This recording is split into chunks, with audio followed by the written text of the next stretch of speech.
नमस्कार। Chanakya IAS academy के daily current affair session में आपका स्वागत है।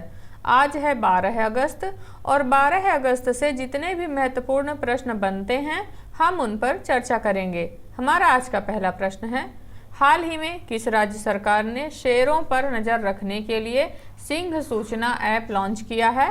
मध्य प्रदेश, महाराष्ट्र, गुजरात या पश्चिम बंगाल?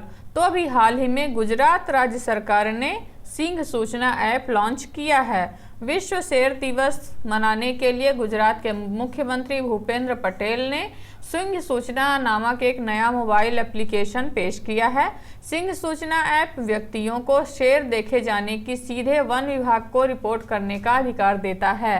इस कार्यक्रम में लायन एंथम का अनावरण और गुजरात की प्राकृतिक विरासत का जश्न मनाने वाली 2 पुस्तकों का भी विमोचन किया गया, जिसमें से एक थी जंगल का राजा, गिर के एशियाई शेर और हूँ गुजरात नो सिंह शीर्षक से ये प्रकाशन राज्य की समृद्ध जैव विविधता को बढ़ावा देते हैं।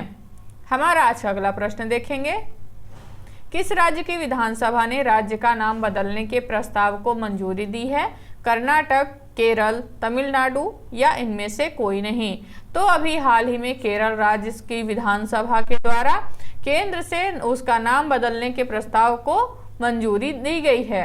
अपनी सांस्कृतिक और भाषाई विरासत को अपनाने के उद्देश्य से एक महत्वपूर्ण कदम में केरल विधानसभा ने एक प्रस्ताव पारित कर दिया है, जिसमें केंद्र सरकार से राज्य का नाम बदलकर केरल से बदलकर केरलम करने का अनुरोध किया गया है।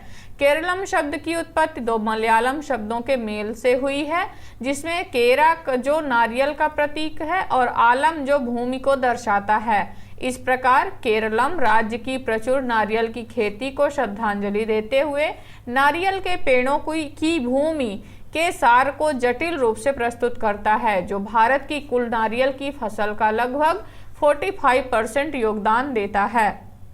हमारा आज का अगला प्रश्न देखेंगे, हाल ही में कौन सा रेलवे स्टेशन मध्य रेलवे का तीसरा पिंक स्टेशन बन गया है?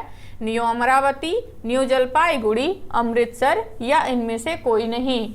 तो अभी हाल ही में न्यू अमरावती रेलवे स्टेशन जो मध्य रेलवे का तीसरा पिंक स्टेशन बन गया है। मध्य रेलवे ने भुसावल डिवीजन के पहले पिंक स्टेशन के रूप में न्यू अमरावती स्टेशन का उद्घाटन किया है और मध्य रेलवे का तीसरा स्टेशन है, जिसे पूरी तरह से महिला कर्मचारियों द्वारा प्रबंधित किया जाता है। इसके उदाहरण हैं मुंबई डिवीजन में माटुंगा स्टेशन और नागपुर डिवीजन में अजनी स्टेशन। रेलवे में 12 महिला कर्मचारी हैं, जिनमें 4 उप स्टेशन अधीक्षक, 4 पॉइंट वुमेन तथा 3 रेलवे सुरक्षा कार्मिक एवं 1 टिकट बुकिंग एजेंट शामिल हैं। हमारा आज का अगला प्रश्न देखेंगे, यूपीआई लेन देन के लिए एआई संचालित संवादात्मक भुगतान का अनावरण किस बैंक के द्वारा किया गया है? आरबीआई, एसबीआई, एचडीएफसी बैंक या केनरा बैंक? तो अभी हाल ही में आरबीआई के द्वारा संवादात्मक भुगतान के अनावरण के लिए एआई संचालित यूपीआई लेन देन को बढ़ावा दिया गया है। वॉइस कमांड के माध्यम से डिजिटल भुगतान को सक्षम करने के उद्देश्य से भारतीय रिजर्व बैंक ने अगस्त 2023 में यूपीआई पर आर्टिफिशियल इंटेलिजेंस संचालित संवादात्मक सुविधाएं पेश की हैं, जिसे संवादात्मक भुगतान के रूप में जाना जाता है। लेन देन के लिए एक गतिशील और उपयोगकर्ता के अनुकूल दृष्टिकोण पेश करती है, जिसका उद्देश्य उपयोगकर्ताओं को चैट या मैसेजिंग वार्तालापों के भीतर निर्बाध रूप से भुगतान शुरू करने की अनुमति देना, नियमित बातचीत को तत्काल वित्तीय आदान प्रदान में बदलना है। हमारा आज का अगला प्रश्न देखेंगे, हाल ही में केंद्र सरकार ने किस राज्य में नए स्पेस पोर्ट की स्थापना को मंजूरी दी है? कर्नाटक, महाराष्ट्र, केरल या तमिलनाडु? तो अभी हाल ही में केंद्र सरकार ने तमिलनाडु में नए स्पेस पोर्ट की स्थापना को मंजूरी दी है। राज्य विज्ञान और प्रौद्योगिकी मंत्री जितेंद्र सिंह ने अगस्त 2023 में तमिलनाडु के कुलशेखरपट्टिनम में एक नए स्पेस पोर्ट की स्थापना को मंजूरी दी है, जिसका उद्देश्य इसरो द्वारा विकसित छोटे उपग्रह प्रक्षेपण वाहनों के प्रक्षेपण को अंजाम देना है। भारतीय अंतरिक्ष नीति 2023 में तकनीकी व्यावहार्यता और सीमा सुरक्षा बाधाओं के अधीन गैर सरकारी संस्थाओं द्वारा लॉन्च गतिविधियों को पूरा करने के लिए एक स्पेस पोर्ट के उपयोग का प्रावधान है। हमारा आज का अगला प्रश्न देखेंगे। हाल ही में कौन सी राज्य सरकार 1 नवंबर से राज्य भर में खेल महारण का आयोजन करेगी? मेघालय, मणिपुर, असम या इनमें से कोई नहीं? तो अभी हाल ही में हुई घोषणा के अनुसार असम राज्य सरकार 1 नवंबर से राज्य भर में खेल महारण का आयोजन करेगी। मुख्यमंत्री हिमंत बिस्वा शर्मा के नेतृत्व वाली असम सरकार 1 नवंबर से खेल महारण का आयोजन करेगी। राज्य सरकार ने निर्णय लिया है कि जमीनी स्तर पर खेल प्रतिभाओं की पहचान और उन्हें निखारने के लिए खेल महारण का आयोजन किया जाएगा। हमारा आज का अगला प्रश्न देखेंगे।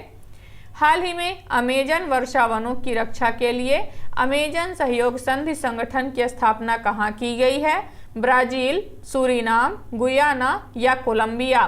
तो अभी हाल ही में ब्राजील में अमेजन सहयोग संधि संगठन की स्थापना की गई है। अमेजन के गृह क्षेत्र 8 दक्षिण अमेरिकी देशों के नेताओं ने ब्राजील के शहर बेलेम में समाप्त होने वाले 2 दिवसीय शिखर सम्मेलन में मुलाकात की, जिसमें क्षेत्रीय सहयोग को मजबूत करने और रोकने के लिए एकीकृत पर्यावरण नीतियों और उपायों की एक सूची पर सहमति व्यक्त की गई।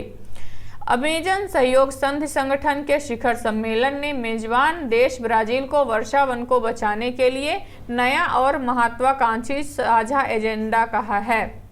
हमारा आज का अगला प्रश्न देखेंगे। हाल ही में कौन सा बैंक 24x7 वीडियो बैंकिंग सेवा प्रदान करने वाला भारत का पहला बैंक बन गया है? AU small finance bank, IDFC bank, Kotak Mahindra bank या इनमें से कोई नहीं? तो अभी हाल ही में AU small finance bank 24x7 video banking सुविधा प्रदान करने वाला भारत का पहला बैंक बन गया है। भारत के सबसे बड़े लघु वित्त bank AU small finance bank ने अपने अभिनव और 24x7 वीडियो बैंकिंग प्लेटफॉर्म के लॉन्च के साथ ग्राहक सेवा में एक उल्लेखनीय कदम आगे बढ़ाया है। इस अत्याधुनिक प्लेटफॉर्म के माध्यम से ग्राहकों को किसी भी दिन किसी भी समय समर्पित बैंकरों के साथ लाइव वीडियो इंटरेक्शन की अद्वितीय पहुंच प्राप्त होगी। हमारा आज का अगला प्रश्न देखेंगे। हाल ही में सुस्वागतम पोर्टल किसके द्वारा लॉन्च किया गया है? सुप्रीम कोर्ट, हाई कोर्ट, कानून और न्याय मंत्रालय या इनमें से कोई नहीं? तो अभी हाल ही में सुप्रीम कोर्ट के द्वारा सुस्वागतम पोर्टल लॉन्च किया गया है। भारत के मुख्य न्यायाधीश DY चंद्रचूड़ ने सुप्रीम कोर्ट में प्रवेश देने के लिए सुस्वागतम पोर्टल लॉन्च किया है। सुस्वागतम पोर्टल अपने उपयोगकर्ता के अनुकूल मोबाइल एप्लीकेशन के साथ वादियों और आगंतुकों को QR कोड सक्षम ई-पास की सुविधा प्रदान करता है। यह डिजिटल पास न केवल एक सहज प्रवेश अनुभव की सुविधा देता है, बल्कि एक निकास क्रेडेंशियल के रूप में भी कार्य करता है, जो पहुंच प्रबंधन की समग्र दक्षता को बढ़ाता है। सुस्वागतम का लॉन्च शीर्ष अदालत परिसर में प्रवेश प्रक्रियाओं को सुव्यवस्थित करने, कतारों को कम करने और कागज रहित दृष्टिकोण को अपनाने में एक महत्वपूर्ण प्रगति का प्रतीक है। हमारा आज का अगला प्रश्न देखेंगे। हाल ही में आई रिपोर्ट के अनुसार भारत कब तक लिम्फेटिक फाइलेरियासिस को खत्म करने के लिए प्रतिबद्ध है? 2025, 2027, 2030 या 2034? तो अभी आई रिपोर्ट के अनुसार भारत ने 2027 तक लिम्फेटिक फाइलेरियासिस को खत्म करने के लिए अपनी प्रतिबद्धता को जताया है। केंद्रीय स्वास्थ्य एवं परिवार कल्याण मंत्री मनसुख मंडाविया ने वार्षिक राष्ट्रव्यापी मास ड्रग एडमिनिस्ट्रेशन पहल के दूसरे चरण के उद्घाटन के दौरान 2027 तक लिम्फेटिक फाइलेरियासिस को खत्म करने की घोषणा की है।